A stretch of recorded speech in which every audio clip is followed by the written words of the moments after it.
बच्चों, आज के इस वीडियो में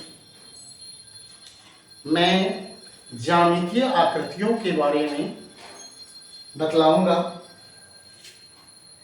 जो वर्ग 6 से 10वां तक के सभी विद्यार्थियों के लिए मैथ की जानकारी की चाहत रखने वालों के लिए बहुत जरूरी है।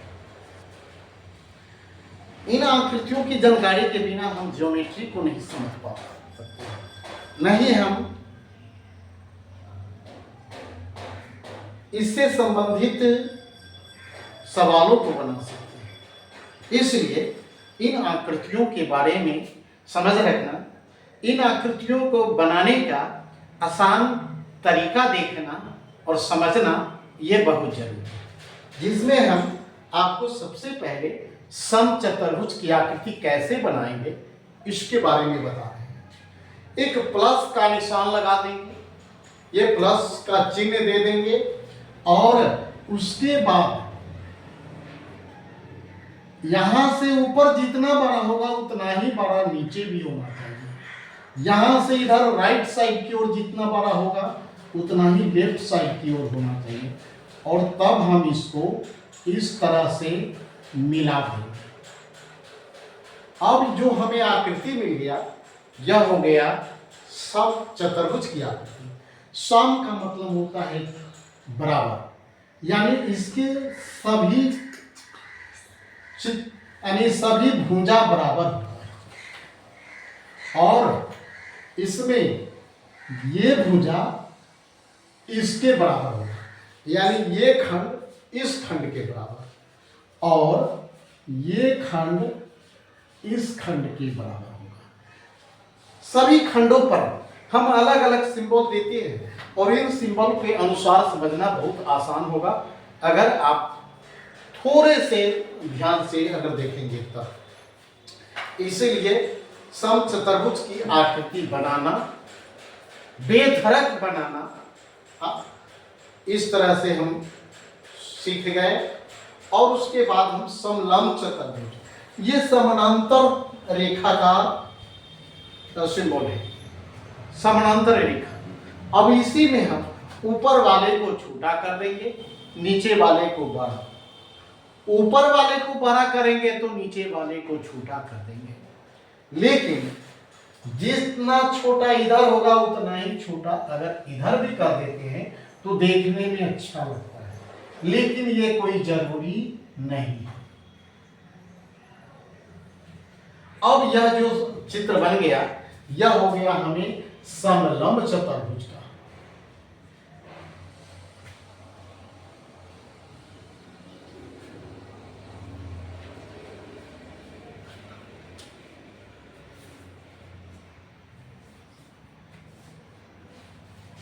और ये चित्र है समचतुर्भुज। समचतुर्भुज में चारों भुजा बराबर और उसके विकर्ण एक दूसरे को समकोण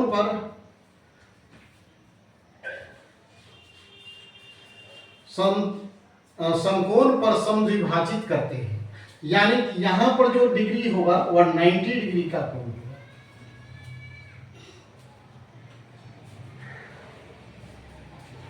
और समलंब चतुर्भुज में समलंब, अगर यहां पर एक तरह का लंब अगर डालते हैं और यहां पर जो लंब डालेंगे यह दोनों लंब बराबर होगा, यह दोनों लंब क्या हो जाएगा, बराबर होगा। यह ध्यान देना चाहिए। ये और ये बराबर हो सकता है, नहीं हो सकता है, लेकिन ये लंब और ये लंब बराबर ही होगा। इसीलिए समलंब चतुर्भुज का चित्र भी हम अभ्यास करेंगे।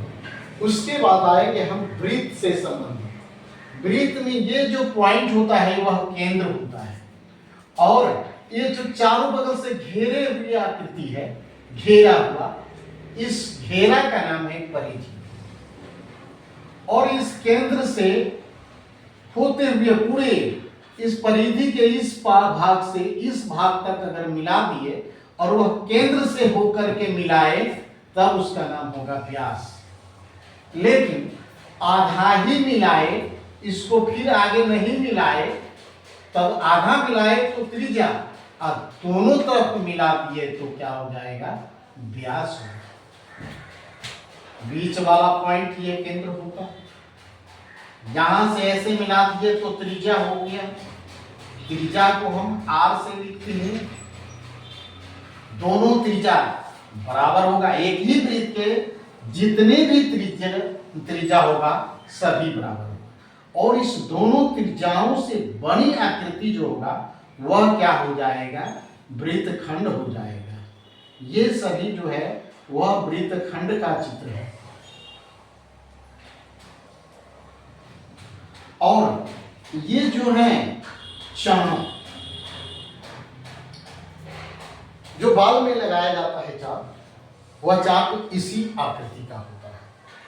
इसको कहते हैं चाप। और इसमें भी यह चाप है, लेकिन इस चाप को जो मिला दिया तो इसको कहेंगे चाप कर्ण, या उसी का दूसरा नाम है जीवा। इसका नाम होगा चाप कर्ण, या चाप कर्ण का ही दूसरा नाम है जीवा। परिधि पर का एक पॉइंट हो गया। परिधि पर के पॉइंट, परिधि पर के पॉइंट को से गुजरते हुए अगर एक रेखा खींचते हैं तब इसको कहते हैं स्पर्श रेखा। परिधि पर के एक पॉइंट को, एक बिंदु से होकर जाने वाली रेखा को ही क्या कहते हैं, स्पर्श रेखा।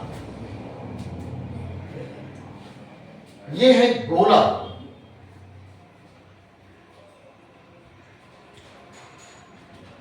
सुधी गोल बना देते हैं और गोल बनाने के बाद इसमें थोड़ा सा इस तरह का चित्र दे देते हैं, तब होता है गोलाकार। अगर इस तरह का चित्र नहीं देंगे तब हो जाएगा वह वृत्त हो जाएगा।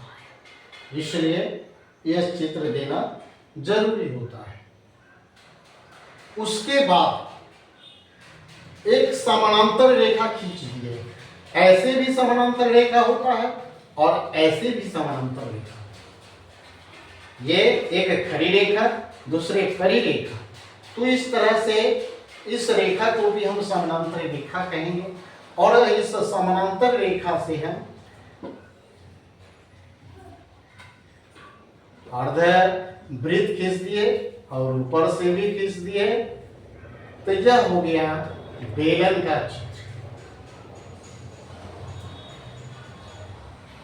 ये हो गया बेलन।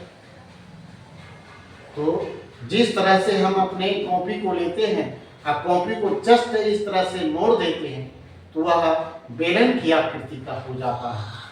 तो वह बेलन बनाना बहुत आसान है। उसके बाद है एक हम इस तरह से कोण बना दिए और कोण बनाने के बाद फिर इसमें उसी तरह से एक अर्धवृत्त ऊपर से और एक नीचे से खींच दिए, तो यह हो गया शंकु। और इस शंकु में ऊपर से जो हम इस तरह से हम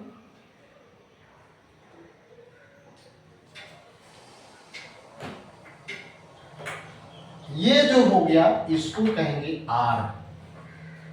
और ये जो है यह ऊंचाई है, इसलिए इसका नाम होगा एच पी। और यह तिरछी ऊंचाई है एच। कर्ण स्क्वायर बराबर है लंब स्क्वायर प्लस आधार, लंब स्क्वायर प्लस आधार स्क्वायर। इस तरह से देखते हैं कि हमको यह हो गया शंकु का चित्र। शंकु का चित्र भी बार बार प्रयास करेंगे तो हो सकता है कि 2, 4, 5 बार प्रयास करने में आप इससे भी अच्छा चित्र बना सकते हैं। इसलिए कहा गया है कि student is far better than teacher.